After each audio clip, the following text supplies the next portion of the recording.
नमस्कार दोस्तों, स्वागत है आपका हमारे चैनल में। दोस्तों, माननीय सर्वोच्च न्यायालय में यूटा द्वारा जो टेट के रिगार्डिंग याचिका दायर की गई थी, उसको डिस्पोज्ड कर दिया गया है। हम इस वीडियो में बात करेंगे कि डिस्पोज्ड का मतलब क्या होता है, क्या याचिका रद्द कर दी गई है या फिर किसी और बेंच में इसको ट्रांसफ़र कर दिया गया है, इसके बारे में हम इस वीडियो में बात करेंगे। दोस्तों, बहुत बड़ी ये खबर है क्योंकि ऐसा माना जाता था कि जो यूटा है, इसके द्वारा जो 2017 का अमेंडमेंट है और जो आरटी एक्ट की धारा 23(2) है उसको चैलेंज किया गया था और कहीं न कहीं जो भी चैलेंजेस थे इनके द्वारा यहाँ पर किए गए थे टेट के रिगार्डिंग, जिससे शिक्षकों को ज़्यादा से ज़्यादा लाभ मिल सके।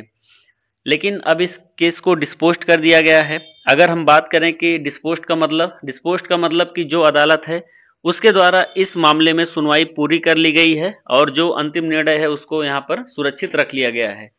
जब से खबर निकल कर सामने आई है, काफ़ी सारे लोग हताश हैं और पूछ रहे हैं कि क्या इस केस में कुछ हो पाएगा कि नहीं और आखिर में इस केस में हुआ क्या है।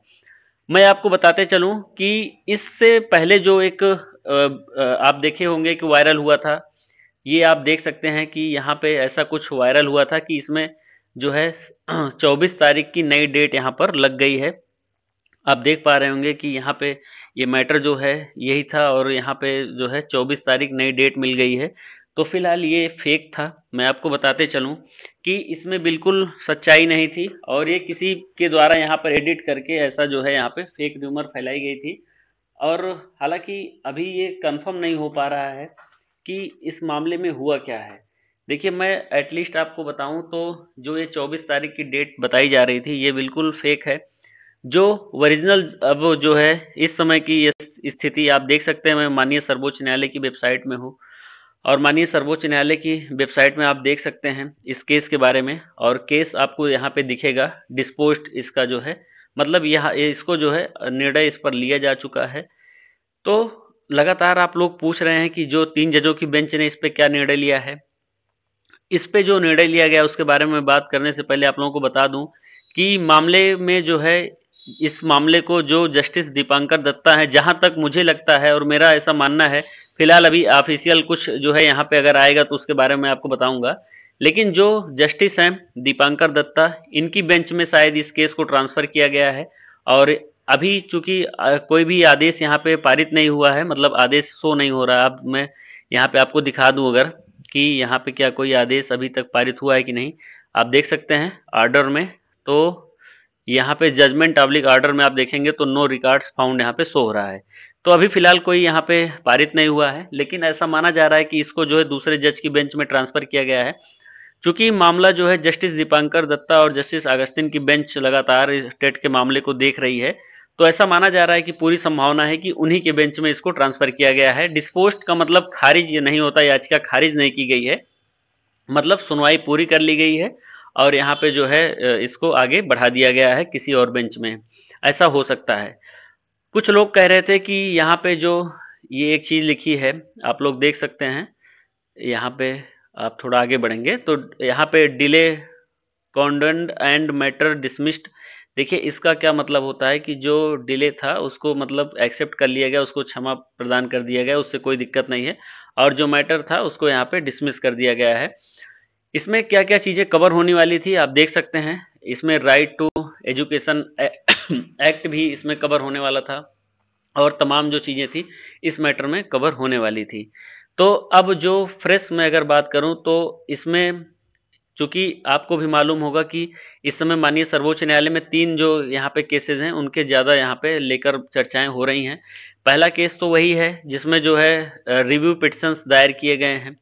रिव्यू पिटिशंस यहाँ पे दायर किए गए। सेकंड, ये मोस्ट इम्पोर्टेंट केस माना जा रहा था कि यूटा वाला जो केस होगा इसमें जो है विस्तृत सुनवाई होगी, जिसमें आरटी एक्ट की धारा जो 23(2) है इसके बारे में भी बात होगी। क्या ये भूतलक्षी प्रभाव प्रदर्शित करती है? क्या जो पूर्व शिक्षक नियुक्त हुए हैं जिनके लिए अलग-अलग नियमावली एनसीटी ने बाकायदे जारी की थी कि 2001 से पहले के जो नियुक्त शिक्षक हैं उनके लिए अलग नियमावली है, 2001 से जो 2010 के बीच में नियुक्त शिक्षक हैं उनके लिए अलग नियमावली थी और 2010 जब से टेट लागू हुआ उसके बाद से जो शिक्षक आए हैं वहाँ उनके लिए अलग से यहाँ पे नियमावली बनाई गई थी।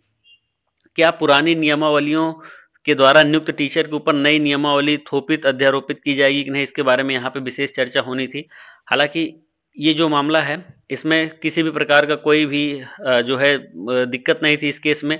अच्छा, मैं एक चीज़ बता दूँ, डिफेक्ट जो थे वो डिफेक्ट भी सारे दूर कर लिए गए थे। मैंने आपको कहा था ना कि जैसे ही डिफेक्ट दूर होंगे वैसे ही केस लिस्ट हो जाएगा। और देखिए 17 तारीख मैंने बताया नहीं आप लोगों को, मुझे मालूम था कि 17 तारीख को इसमें सुनवाई होनी है, लेकिन फिलहाल इसको जो है किसी और बेंच में ही ट्रांसफ़र किया गया होगा, ऐसा मेरा पूरा मानना है। बाकी जो ऑफिशियल ऑर्डर शीट है उसकी हम लोग इंतज़ार करते हैं। तो पहला ये था, दूसरा ये था, तीसरा जो केस है, हालाँकि यहाँ पे जो तीसरा मेन केस चल रहा है वो चल रहा है आपका स्टेट ऑफ जो है त्रिपुरा जो है वर्सेस सजल देव जी का मामला। इसमें भी 19 तारीख डेट लगी है। आप लोग चैनल को प्लीज़ सब्सक्राइब ज़रूर कर लीजिएगा, क्योंकि चैनल पे जुड़े रहेंगे तो आपको ऑथेंटिक जानकारी तुरंत प्राप्त हो जाएगी। तो आप लोग प्लीज़ चैनल को सब्सक्राइब करके इस वीडियो को लाइक कर दीजिएगा। तीसरा मामला ये है, और चौथा एक जो पीआईएल पड़ी है, फिलहाल पीआईएल में अभी तक कुछ हुआ नहीं है। तो यही जो 4 मामले हैं जो टेट के रिगार्डिंग थे, जिनसे काफ़ी ज़्यादा उम्मीदें यहाँ पे बरकरार थी। तो रिव्यू वाले मामले में अभी फिलहाल कुछ नहीं हुआ है। मैंने आपको बताया था कि केरल सरकार के द्वारा भी इसमें जो है पुनर्विचार याचिका दायर कर दी गई है। यूटा वाला मामला ये सुनवाई में लिस्ट लगा था, सुनवाई आज इसकी नहीं हो पाई, और शायद इसको जो है बेंच को ट्रांसफ़र कर दिया गया, क्योंकि होता क्या है कि जब जो जज सुनवाई कर रहे होते हैं किसी मैटर को, तो उनको ही प्राथमिकता दी जाती है, उनके ही बेंच में केसेस को ट्रांसफ़र किया जाता है। अब देखना होगा कि इसमें चूँकि यह मामला जो है 2 जजों की बेंच के द्वारा इस पे फैसला दिया गया है, तो 3 या 3 से अधिक जो है जज इसमें जो है यहाँ पे बैठेंगे और फिर उसके बाद इसमें सुनवाई होगी। फिलहाल यहाँ पे यही अपडेट थी, मैं आप लोगों को बता दिया अपडेट के बारे में। तो बिल्कुल जो लोग हताश हो रहे हैं, बिल्कुल निराश मत होइए, क्योंकि इस जो जजमेंट है, ये मेरा जो पूरा विश्वास है कि इसको जो है यहाँ पे किसी और बेंच में ही ट्रांसफ़र किया गया है। देखिए, अगर अगर मान लीजिए कि आपको आपके इसमें केस में कोई दिक्कत होती, तो यहाँ पे डिफेक्ट्स के द्वारा बताया जाता है। उसके बाद फिर खारिज तो हुआ नहीं है, तो खारिज नहीं हुआ है तो आप लोग बिल्कुल निश्चिंत रहिए, क्योंकि जो माननीय सर्वोच्च न्यायालय है, इनके द्वारा जो है किसी और जज की बेंच में किसी और क्या, वही जस्टिस जो इस मैटर को देख रहे हैं, उनके पास ही भी इस मैटर को भेजा जा चुका है। तो अब देखिए क्या होता है यहाँ पे।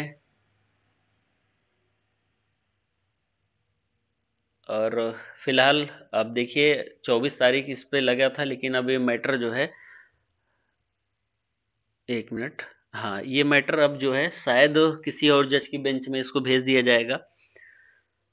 अगर और कोई अपडेट निकल कर सामने आती है तो हम आपको अपने चैनल से अवगत ज़रूर करवाएंगे। फिलहाल अगर आप चैनल पे पहली बार जुड़े हैं तो प्लीज़ चैनल को सब्सक्राइब कर लीजिएगा, और बिल्कुल भी आप लोगों को यहाँ पे निराश होने की आवश्यकता नहीं है, क्योंकि इसमें जो है बहुत जल्द आप लोगों को रिलीफ प्राप्त होगा, क्योंकि शासन स्तर से भी यहाँ पे, और जो है केंद्र स्तर से भी इस मामले में जो है यहाँ पे प्रगति आप लोगों को दिखेगी। क्योंकि आपको भी पता होगा कि जो जो ये अभी संसद का सत्र होने वाला है, इसमें भी यहाँ पे जो है, एक मिनट में कुछ थोड़ा सा देख रहा था अपडेट। देखिए अपडेट बस यही इतना थी कि जो ये केस है इसको दूसरे बेंच में ट्रांसफ़र किया गया है, और शीतकालीन सत्र प्रारंभ होने वाला है, तो जाहिर सी बात है आप लोगों को यहाँ पे रिलीफ प्राप्त होगी। जैसे ही यहाँ पे, क्योंकि सांसदों के द्वारा यहाँ पे कुछ ना कुछ उठाया ही जाएगा मुद्दे के बारे में।